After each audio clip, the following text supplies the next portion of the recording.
You ask Tiger to solve. This deals with linear equations with one unknown. The final result is x equals -7. Let's solve it step by step. Group all x terms on the left side of the equation. Subtract 2x from both sides. Group like terms.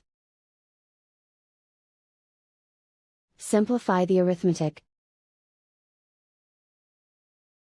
Group like terms. Simplify the arithmetic.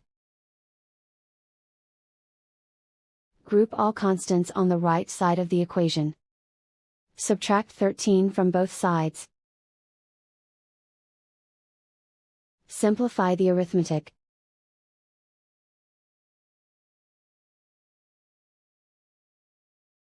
Isolate the x. Divide both sides by 3. Simplify the fraction. Find the greatest common factor of the numerator and denominator.